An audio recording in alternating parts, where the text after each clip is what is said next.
I never expected to see my brother again, not after 15 years of silence. But there he was, standing on my porch on a rainy Tuesday afternoon, his hair grayer than I remembered. His eyes, still that same unsettling blue. I almost didn't recognize him. Almost. "Sarah," he said, like he'd just seen me yesterday. "It's been a while." A while. 15 years without a phone call, a letter, or even a miserable Christmas card, and he called it a while. I wanted to slam the door in his face. Instead, I stepped aside. "Come in, David. You're getting soaked." My small house in Burlington had never felt so cramped.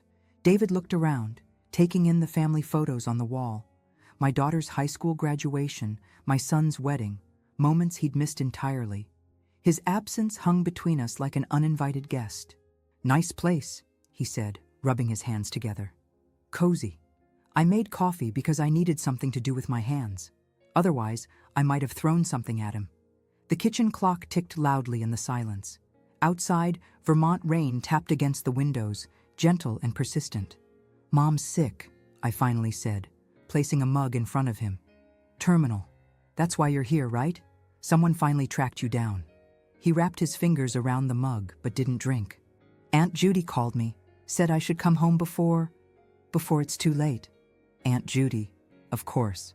She always had a soft spot for David, even after everything.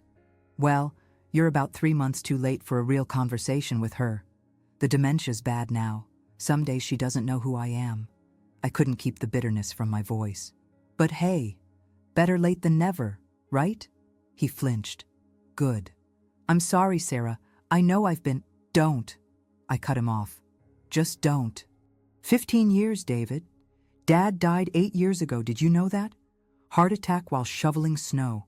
I called every number I had for you. Nothing." David looked down at his hands. They were different now, calloused, with a faded tattoo on his right wrist I didn't recognize. Who was this stranger in my kitchen? I was in Alaska for a while, then Montana, working oil rigs. I wasn't in a good place after everything. After everything. What a convenient way to package it all. The money he'd stolen from our parents, the DUI that nearly killed someone, the screaming match at Thanksgiving that ended with Mom in tears and David storming out the door. After everything. My phone buzzed. A text from my daughter, Emma. "Just picked up Grandma from the care center. We'll be there in 20. Love you." I looked up at David. "Mom's coming here. Emma, my daughter, brings her over on Tuesdays for dinner." "You have a daughter?" The genuine surprise in his voice made my chest tighten. 2 kids. Emma's 25, teaching 2nd grade here in town. Mike's 28, married to a wonderful woman named Lily. They live in Boston. I paused. "They don't know much about you." A flash of hurt crossed his face. What did he expect? "What did you tell them?" "That I had a brother who moved away." I shrugged. There wasn't much else to say. We sat in silence again. David finally took a sip of his coffee, grimacing slightly. He always took it with sugar, something I used to know. "I need to warn you," I said. "Mom might not recognize you at all, or she might think you're Dad, or she might remember everything perfectly for 5 minutes, then forget who she is." I twisted my wedding ring. A nervous habit. "It's not easy." David nodded. Does she talk about me?" The question hung in the air. I could lie to spare his feelings, but what was the point now? "Sometimes she asks where you are. I usually tell her you're coming to visit soon. It seems to make her happy." I didn't tell him about the bad days, when she remembered enough to cry over him. Headlights flashed through the window as a car pulled into the driveway. "They're here," I said, standing up. "Look, I don't know why you're really back, and right now I don't care. But don't upset her, okay? She doesn't need that." David stood too, suddenly looking uncertain. "I won't, I promise." As I walked to the door, I realized my hands were shaking. After 15 years of practicing what I'd say to him if I ever saw him again, all my prepared speeches had evaporated. Now there was just the messy reality of my long-lost brother standing in my kitchen, about to face what remained of our mother. I opened the front door. Emma helped my mother up the porch steps, one arm wrapped protectively around her frail shoulders.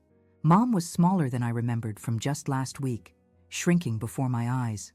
"Mom," I called out, my voice steadier than I felt. "Look who's here." Mom tilted her head, squinting at David through cloudy eyes. The moment stretched like taffy, painful and slow. Emma looked between them, confusion clear on her face. "Who's this?" Mom finally asked, her voice thin but curious. I held my breath. David stepped forward, his Adam's apple bobbing as he swallowed hard. "It's me, Mom, David, your son." Another long pause. Then Mom's face transformed. The cloudy confusion lifted, replaced by a clarity I hadn't seen in months. "David?" Her voice cracked. "My David?" She reached out a trembling hand to touch his face, as if checking if he was real. Then she was in his arms, her small frame shaking with sobs. David held her gently, his eyes squeezed shut, tears streaming down his cheeks. Emma shot me a wide-eyed look. I shook my head slightly. "Not now."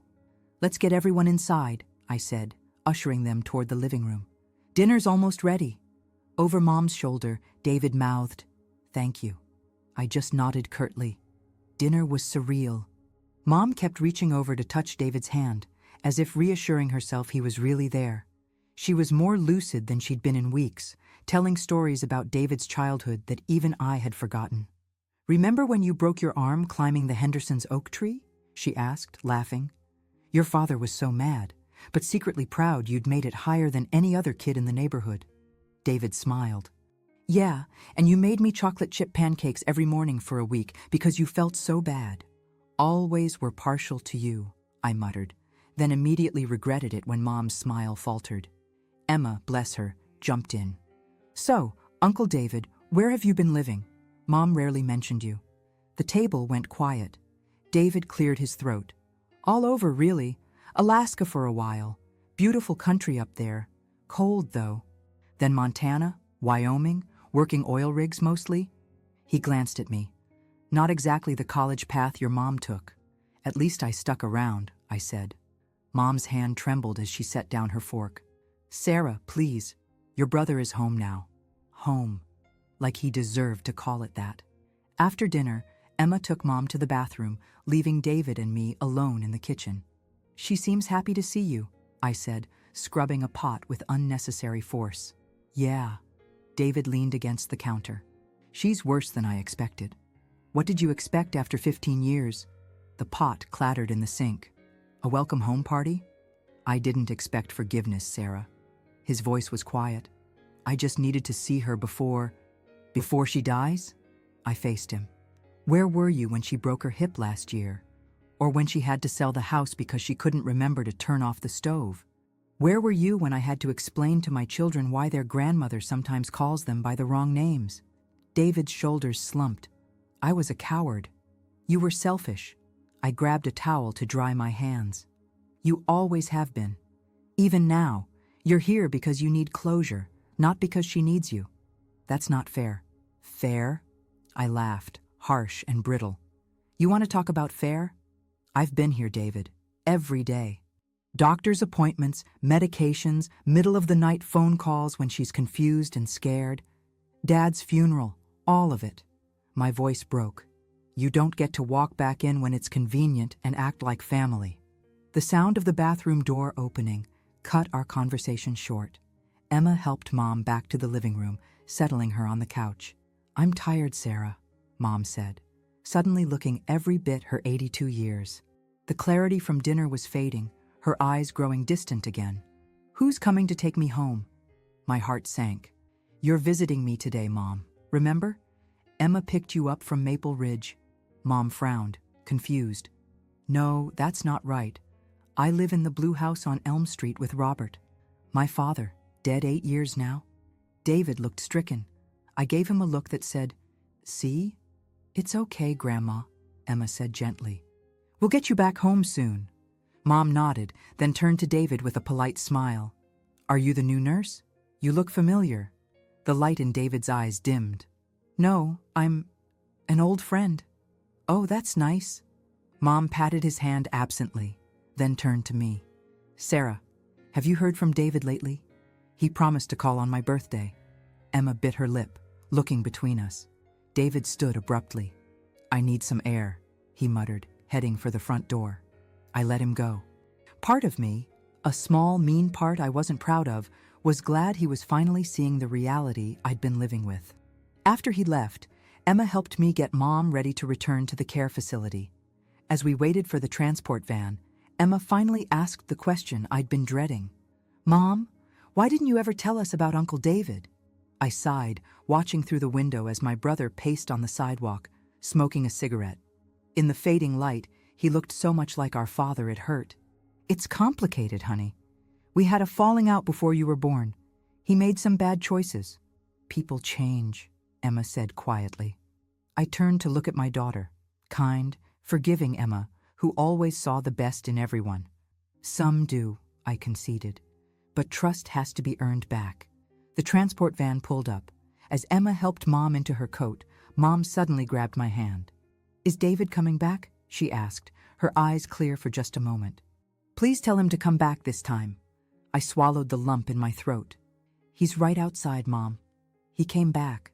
Her smile was like the sun breaking through clouds. "Good. That's good. My children together again."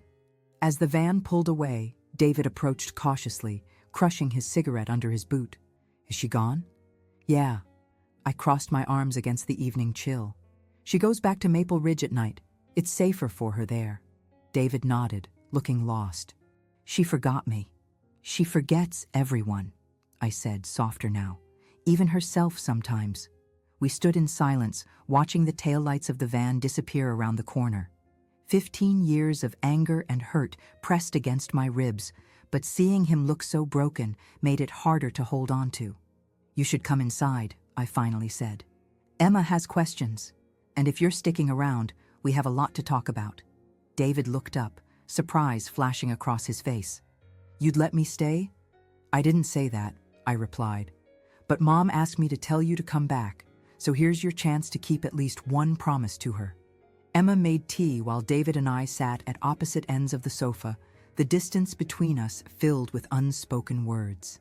My daughter, ever the peacemaker, settled in the armchair between us, hands wrapped around her mug. "So," she began, "you're my mom's brother.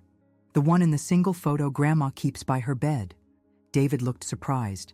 "She has a photo of me?" "It's from your high school graduation," I explained reluctantly. "The last good day before everything fell apart." Emma's eyebrows rose. "What happened after graduation?" David and I exchanged glances. 15 years of silence, and now we were supposed to unpack our family history for my daughter? But she deserved some truth. She'd been caught in our web of secrets without even knowing it. "Your uncle made some mistakes," I began carefully. "I was an addict," David interrupted bluntly. "Pills at first, then whatever I could get my hands on. Started after a football injury my senior year. By the time I was 20, I was stealing from my parents to support my habit." Emma's eyes widened, but she didn't look as shocked as I expected. This generation was more familiar with addiction's realities than mine had been. "Is that why you left?" she asked. David stared into his tea. "Partly. There was an accident. I was driving, high, and hit a tree. My friend Tyler was in the passenger seat. He was in a coma for 3 weeks." I closed my eyes, the memories rushing back. The 3 a.m. phone call, the hospital waiting room, Mom's ashen face. "Tyler recovered," I added. "Eventually. But things were never the same. I couldn't face what I'd done," David continued. "After Tyler woke up, I showed up at the hospital, but his parents wouldn't let me see him. Can't blame them. Then there was a huge fight at Thanksgiving. I said terrible things to Mom and Dad. Took money from Dad's wallet and just left." "You broke Mom's heart," I said quietly. "She kept your room exactly the same for years, like some shrine." David winced. I wasn't thinking straight back then. By the time I got clean a few years later, I was too ashamed to come back. Thought it would be easier for everyone if I just stayed gone. "Easier for you, maybe," I muttered. Emma set her mug down. "But why didn't anyone tell me I had an uncle? I'm not a child anymore." The question hung in the air, sharp and accusatory. I felt a flicker of shame. "That's on me," I admitted. At first it hurt too much to talk about. Then it just became normal not to mention him. "Your father knew, But we agreed the kids didn't need to know about family drama that happened before you were born. That wasn't your decision to make, Emma said, her voice tight. Did Mike know? No, I shook my head. Neither of you did. We're going to need to tell him, Emma said firmly. He should know his uncle too. David shifted uncomfortably. Look, I'm not here to disrupt your lives. I just wanted to see Mom before... He trailed off. Before she dies, I finished for him. You might as well say it. The doctors give her 6 months tops. The dementia's progressing fast. Emma's eyes filled with tears. Though she knew the prognosis, hearing it stated so baldly was still painful. Where are you staying? She asked David, changing the subject. Motel 6 off the highway, just for a few days, then I'll head back to Wyoming. I've got a job waiting. Emma frowned. That's ridiculous. You should stay here. Right, Mom? I shot her a look of betrayal. Emma, that's not... Where else should he stay? At some depressing motel while visiting his dying mother? We have the guest room. My daughter, who usually respected my boundaries, was challenging me directly. But looking at her determined face, I saw myself at her age, before disappointment and resentment had hardened me. It's fine, David said quickly. The motel's not bad. No, I surprised myself by saying. Emma's right. It's stupid to pay for a motel when we have room. You can stay in the guest room. The shock on David's face would have been comical under different circumstances. You sure? He asked cautiously. No, I wasn't sure at all. But what was the alternative? Sending him away when Mom could forget him completely by tomorrow? When she might not have many tomorrows left? Just don't make me regret it, I warned. After Emma went to bed, I showed David to the guest room. It was small but clean, with a twin bed and a dresser that had belonged to our parents. Dad's old dresser, he noted, running his fingers along the worn oak. Yeah, I took some things when they sold the house. Couldn't bear to see them go to strangers. David nodded, then pulled something from his jacket pocket, a folded, worn envelope. I've been carrying this around for years, he said, holding it out to me. Never had the courage to send it. I took it reluctantly. Inside was a letter, the paper soft from repeated folding and unfolding. The date at the top was from 12 years ago. I don't need to read your excuses, I said, trying to hand it back.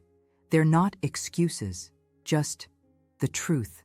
Things I should have said a long time ago. You don't have to read it now, maybe never, but I want you to have it. I slipped the letter into my pocket, not committing to anything. We'll visit Mom tomorrow, I said instead. Sometimes mornings are better for her. Don't expect too much, though. David sat on the edge of the bed, suddenly looking exhausted. I've missed so much. Yes, you have. Can I ask you something? He looked up at me. Were they happy? Mom and Dad in their last years together? The question caught me off guard. I could have lied, could have twisted the knife by painting a picture of familial bliss he'd abandoned. But the truth was more complicated. They had good years, I said finally.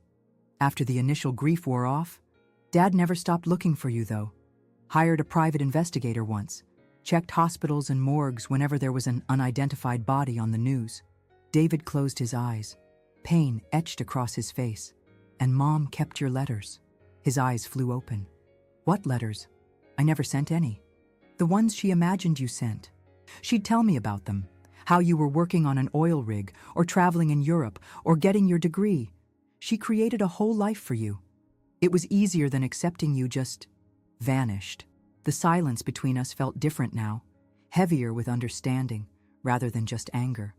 I should have come back sooner, he whispered. Yes, I agreed. You should have. I moved toward the door, then paused. But you're here now. That's something. As I closed the door behind me, I felt the weight of his letter in my pocket. 15 years of silence, and now a flood of words I wasn't sure I was ready to read. In the hallway, I found Emma waiting, her expression a mix of hope and uncertainty. Is this okay? She asked quietly. Him being here? I sighed, leaning against the wall. I don't know, honey. But your grandmother deserves to see her son before she goes. And maybe... I hesitated, the admission difficult to voice. Maybe I needed to see him too, even if just to remember why I was so angry. Emma hugged me, tight and fierce. I'm proud of you, Mom. Over her shoulder, I stared at the closed guest room door. Behind it was my brother, stranger and family all at once. Tomorrow, we would visit our mother together, and for the first time in 15 years, she would see both her children at her bedside. Whether that was a gift or a cruel reminder of all the years lost remained to be seen. But tonight, at least, everyone was under the same roof. It wasn't forgiveness, not yet, but it was a beginning. The next morning arrived with pale sunlight filtering through Vermont's autumn trees. I woke earlier than usual, my sleep disturbed by dreams I couldn't quite remember. The house felt different with David in it, like a familiar melody played in a slightly different key. I found him already awake in the kitchen, brewing coffee. He'd always been an early riser. "Hope you don't mind," he said, gesturing to the coffee pot. "Some habits never change." "It's fine." I reached for a mug. "Still take it black?" He nodded, surprised I remembered. Small details like that kept surfacing, the way he tapped his fingers when nervous, how he stood with his weight on his left leg, the slight crease between his eyebrows when concentrating. 15 years hadn't erased everything. "Visiting hours at Maple Ridge start at 9, I said, checking the clock. "Emma's at work, but she'll meet us there during her lunch break." "What should I expect?" David asked, his voice carefully controlled. I took a slow sip before answering. "Good days, bad days. There's no predicting. Sometimes she's almost herself. Other times," I shrugged, "just follow my lead." The drive to Maple Ridge was quiet. David stared out the window at the familiar streets of Burlington, occasionally pointing out changes. "The old cinema's gone," he noted. "Became a boutique gym 5 years ago. And Miller's Hardware? Still there. Old man Miller died, but his son runs it now." He nodded, absorbing these small updates to the mental map of his hometown. I wondered what it felt like to return to a place that had moved on without you. Maple Ridge Care Center sat on a gentle hill surrounded by maple trees that were just beginning to turn red and gold. The building was modern and bright, designed to feel more like a home than an institution. "It's nice," David said as we walked through the automatic doors. "Not what I expected." "It should be nice, considering what it costs," I replied. "Insurance only covers part of it. I've been dipping into my retirement fund for the rest." David frowned. "I didn't realize I could help with that." "Now you offer?" The words came out sharper than intended. I sighed. "Sorry, that's not fair. Let's just focus on Mom today." The receptionist, Donna, greeted me by name. "Morning, Sarah. Brought a friend today?" "My brother," I said, the words feeling strange on my tongue. "David." Recognition flashed in her eyes. She'd heard about the long-absent son. "Your mother's having a good morning," she said diplomatically. "She's in the sunroom." We found Mom sitting by a large window, a half-finished puzzle spread on the table before her. Sunlight caught in her silver hair, making it glow. She looked up as we approached, and for a moment, her face was blank. Then she smiled. "Sarah and David, you came back." Relief washed over David's face. "Hey, Mom, how are you feeling today?" "Better now that both my children are here." She patted the chairs beside her. "Sit, sit. Tell me everything." For the next hour, we sat with her as she drifted between remarkable clarity and gentle confusion. She asked David about his life, and he answered with carefully edited stories of his years away. The beauty of Alaska, the friends he'd made, the jobs he'd worked. He left out the harder parts, the rock-bottom moments, the struggle to get clean, the loneliness. I watched him weave this softer truth for her and found I couldn't blame him. What good would it do for her to know how badly he'd suffered? "Your father would be so happy to see you home," Mom said, reaching for his hand. David's smile faltered. "I wish I'd come back while he was still here." Mom tilted her head, confused. "But he was just here yesterday, wasn't he? Brought me those yellow flowers." David looked at me, panicked. I shook my head slightly. "Don't correct her." "Yellow flowers are his favorite to give you," I said gently. She nodded, satisfied, and returned to her puzzle. David excused himself, his voice tight. I found him in the hallway, hands braced against the wall, breathing hard. "It's harder than I thought," he admitted. "It gets easier," I said, though it was only partly true. You learn to live in her reality instead of trying to force her into ours. When we returned, a nurse was helping Mom to her feet. "Time for physical therapy, Mrs. Collins," she explained to us. "She'll be about an hour." As Mom was led away, she looked back at David. "You'll still be here when I get back?" The question carried the weight of 15 years of absence. "I'll be right here," he promised. Alone in the sunroom, we sat in silence. Outside, leaves drifted from the maples, spinning gold against the blue sky. "I read your letter," I finally said. I'd stayed up late after he'd gone to bed, reading and rereading his words until they blurred before my eyes. He looked up, startled. "All of it?" "All of it." The letter had been raw, honest, his journey through addiction, recovery, shame, and the paralyzing fear that had kept him away. "Why didn't you call when you got clean?" 7 years, David. You've been sober 7 years. He stared at his hands. "I tried. 3 times. Got as far as dialing before hanging up. Once I even drove to the state line." He shook his head. "I kept thinking about Tyler, about what I stole from Mom and Dad. The things I said that last night. Words can be forgiven. Not all words." His eyes met mine. "Not what I said about you." The memory surfaced, his voice slurred with pills and anger. "You think you're so perfect, Saint Sarah. Mom's favorite, Dad's pride. But you're just afraid. Too afraid to leave this dead-end town. Too afraid to admit your life is just as empty as mine." "I was 23 and furious," I said quietly. "And you were high. It was a lifetime ago. But it was true, wasn't it? You stayed because you were afraid to leave." The observation stung because it bordered on truth. I had stayed, not just out of fear, but out of duty, love, and yes, a certain complacency. While David had fallen spectacularly, I had played it safe. Sometimes I wondered which was braver. "I stayed because someone had to," I finally said. "And I built a good life here. Not exciting, maybe, but real, with people who count on me." He nodded slowly. "I envy that sometimes, having roots, people who know where to find you." Emma arrived then, breathless from rushing over during her lunch break. Seeing us sitting together, actually talking, her face lit up with cautious hope. "How's Grandma today?" she asked, joining us. "Having a good morning," I replied. "She remembers David." Emma squeezed my hand. "That's great."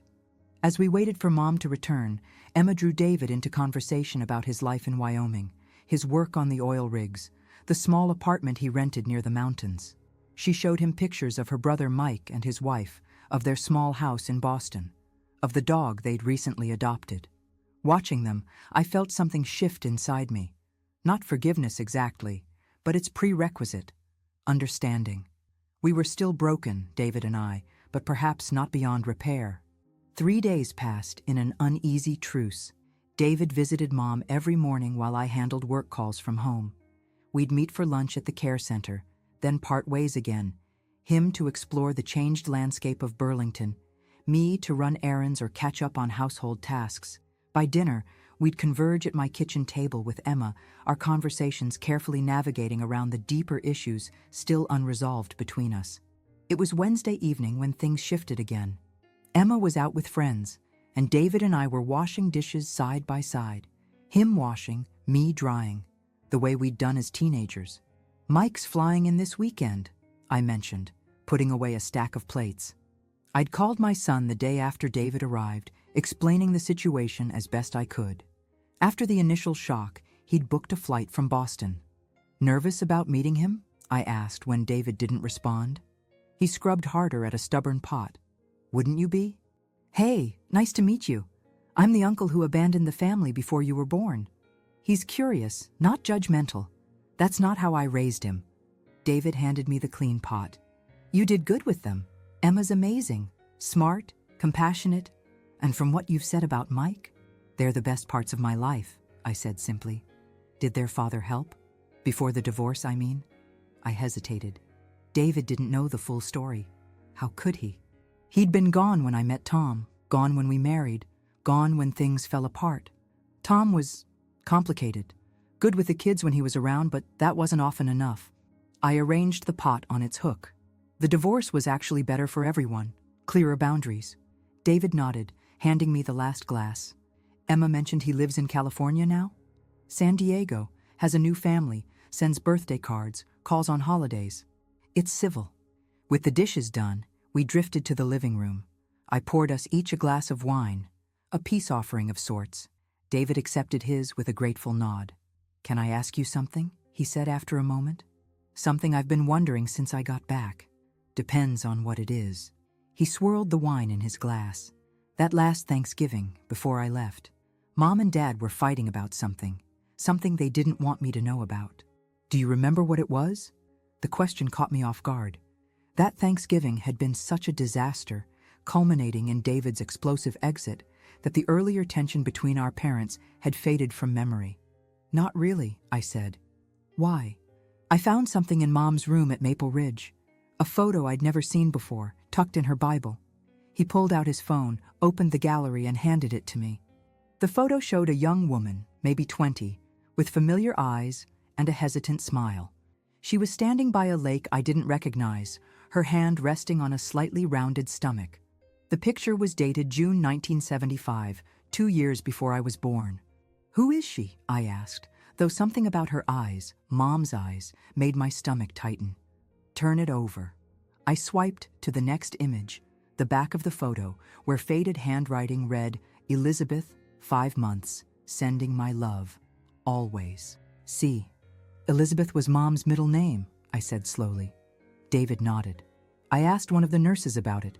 She said Mom sometimes talks about a baby she gave up, before us, before she met Dad." I stared at the photo again. This young woman, our mother, carrying a child no one had ever mentioned. That's impossible. She would have told us. Would she? You know how strict Grandma and Grandpa were. How religious. An unwed pregnancy in the early 70s? My mind raced. Could it be true? Did we have a half-sibling somewhere in the world? "That must be what they were fighting about," David continued. "I remember Dad saying something like, he has a right to know, and Mom crying. I thought they were talking about me, about my drug problem. But what if they were talking about this child?" I finished. "About our brother or sister?" The possibility hung in the air between us. Another family secret, another absence. "Why would she keep this from us our entire lives?" I whispered. David's laugh was bitter. "Our family specializes in secrets, doesn't it? Things we don't talk about, people we pretend don't exist." The comparison stung. "That's different. You chose to leave." "Did I?" His voice was quiet. "After I found this photo, I started wondering. Maybe leaving runs in the family. Maybe it's in our blood." I set down my wine glass harder than intended. "Don't you dare use this as an excuse. Whatever happened with Mom and this baby was decades ago, in a different time, under who knows what circumstances. You were an adult who made choices." "I know that," he said, raising his hands in surrender. "I'm not excusing anything, just seeing patterns maybe." We sat in silence, the photo still glowing on the phone between us. "Should we ask her?" I finally said. "Could be risky. If it upsets her. But if she's lucid enough to tell us." "Don't you want to know?" David asked. "Who this person is, if they're out there somewhere." Did I? The thought was dizzying. For 46 years, I'd been the eldest child, the responsible one. What would it mean to discover that wasn't true? "We should think about this," I said. "Not rush into anything. Maybe talk to her doctor first, see if this could trigger a setback." David nodded, taking back his phone. "You're right. We should be careful." Another silence fell, this one thoughtful rather than tense. "It's funny," I said eventually. "All these years I've been so angry at you for leaving, for keeping secrets. And now we find out Mom might have been keeping the biggest secret of all." "People are complicated," David said, echoing my earlier words about my ex-husband. "Even the ones we think we know." I looked at my brother, really looked at him. The years had changed him, marked him. There were lines around his eyes that spoke of hard times, but a steadiness to him now that hadn't been there before. Whatever else he'd done, he'd fought his way back from addiction. He'd survived. "When Mike comes this weekend," I said, making a decision, We should all visit Mom together, the family she has now. And maybe we can gently ask about the photo. You sure? No, I admitted. But I think we deserve to know the truth. All of it. That night, I couldn't sleep. I kept thinking about that young woman in the photo, my mother before she was my mother, making a decision that must have broken her heart. Had she thought about that first child every day? Had she tried to find them? Had my father encouraged her to search while she resisted out of fear or shame? And what about this mysterious C who had signed the photo? The father? A friend? Was he still out there too? So many questions. So many secrets. In the darkness of my bedroom, I realized that the anger I'd nursed for 15 years was shifting into something else. A sadness for all the lost time, all the missing pieces, David's absence, this unknown sibling, the parts of our mother we'd never known. But mixed with the sadness was something unexpected, hope, because David had come back, because secrets could be revealed, because even broken families could find new ways to be whole. Mike arrived on Friday afternoon, his flight delayed by Boston fog. I picked him up at the airport alone. David had offered to come, but I wanted a moment with my son first to gauge his reaction and prepare him. "He looks like Grandpa," were Mike's first words when we finally got home and he met his uncle. They stood awkwardly in the living room, sizing each other up. Mike was taller, broader, with Tom's dark hair but my stubborn chin. David extended his hand, and Mike took it, his expression guarded but curious. "Good to meet you," David said. "Your mom's told me a lot about you." "Wish I could say the same," Mike replied, but there was no real bite to his words. Emma arrived from work and threw her arms around her brother. The familiar sight of my children together eased something in my chest. Whatever else happened, they had each other. Dinner was takeout from Mike's favorite local pizza place, a tradition whenever he visited. Over pepperoni and mushroom, the conversation gradually relaxed. Mike talked about his job as a software engineer, his wife Lily's new position at Boston Children's Hospital, their plans to start a family soon. "You'll be a grandmother before you know it, Mom," he teased. "Don't rush me into old age," I protested, though secretly I'd been hoping for grandchildren. "How's Grandma doing?" Mike asked, his tone shifting to something more serious. "Emma said she's having more bad days than good lately." David and I exchanged glances. "It varies," I said carefully. "This week has been better. She recognizes David most of the time." "We've been thinking about asking her something important tomorrow," David added. "Something we discovered recently." Between us, David and I explained about the photo, the inscription, our suspicions. Mike and Emma listened, wide-eyed. "Another aunt or uncle out there somewhere?" Emma said when we finished. Wow. "We don't know for sure," I cautioned. "It might not be what we think." "But you're going to ask Grandma?" Mike leaned forward, elbows on the table. "If she's having a good day," David said. "We thought maybe having all of us there would help, make it feel safer for her." Mike and Emma exchanged looks, the silent communication of siblings that excluded parents. "We'll be there," Mike said decisively. "Family should stick together."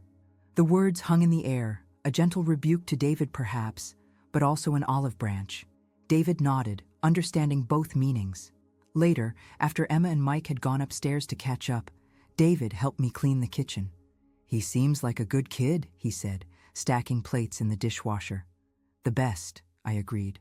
"Both of them are." "Do you think Mom will tell us the truth? About the photo?" I wiped down the counter, considering.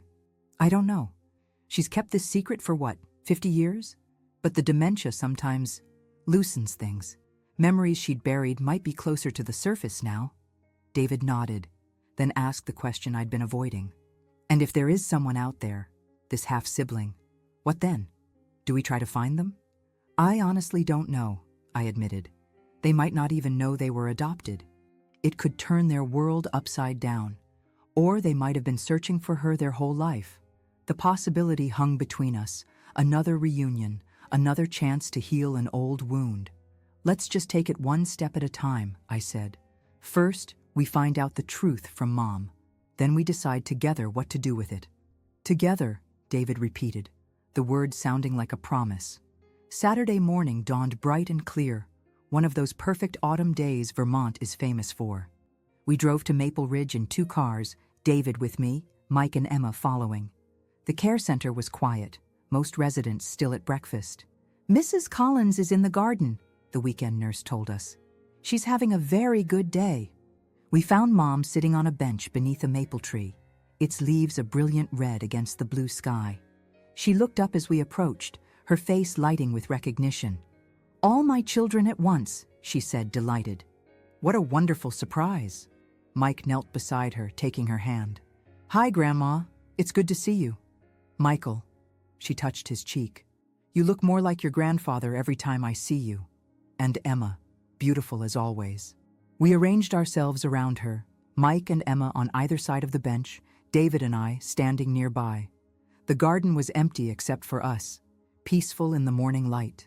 "Mom," I began gently, "we found something in your room that we wanted to ask you about." David took out the photo, careful not to startle her. "Do you remember this picture?" Mom took it with trembling hands, her eyes widening as she recognized it. For a moment I feared we'd made a terrible mistake, that the shock would trigger confusion or distress, but she just traced the outline of her younger self with one finger, her expression soft with memory. "Elizabeth," she murmured. "Is that your middle name?" Emma asked carefully. Mom shook her head. "My daughter, my first daughter." The confirmation took my breath away. David and I exchanged glances while Mike and Emma leaned closer. "You had a baby before Mom and Uncle David?" Mike asked. Mom nodded, still looking at the photo. "I was 19, in college. Her father was my first love, Charles. We were going to get married, but then Vietnam." Her voice trailed off. "He was drafted?" David prompted gently. "Killed in action, 3 months before she was born." Mom's voice was clear, her memory suddenly starkly precise. "My parents were furious, disgraced. They sent me to a home for unwed mothers. After she was born, they made me give her up for adoption." I felt tears prick my eyes. "Oh, Mom, I'm so sorry." I named her Elizabeth, after my grandmother. Mom looked up at me, her eyes bright with unshed tears. "I never held her. They wouldn't let me. Just took her away." David knelt beside the bench. "Did you ever try to find her?" "Your father wanted me to. After we married, after you two were born, he said she was part of our family too." Mom shook her head. "I was too afraid. What if she hated me for giving her away?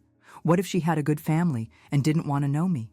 "So that's what you and Dad were arguing about that Thanksgiving," David said softly. "He wanted you to search for her." Mom nodded. "He'd found an agency that could help, but I couldn't bear it. The thought of more rejection, more loss." She looked at David, her gaze suddenly piercing. "And then you left too." The words struck like a physical blow. David's face crumpled.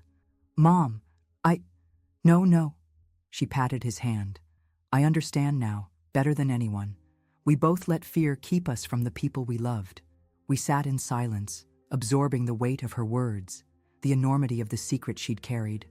"Would you want to find her now?" Emma asked. "You're Elizabeth?" Mom looked down at the photo again. "She'd be 50 now, older than Sarah.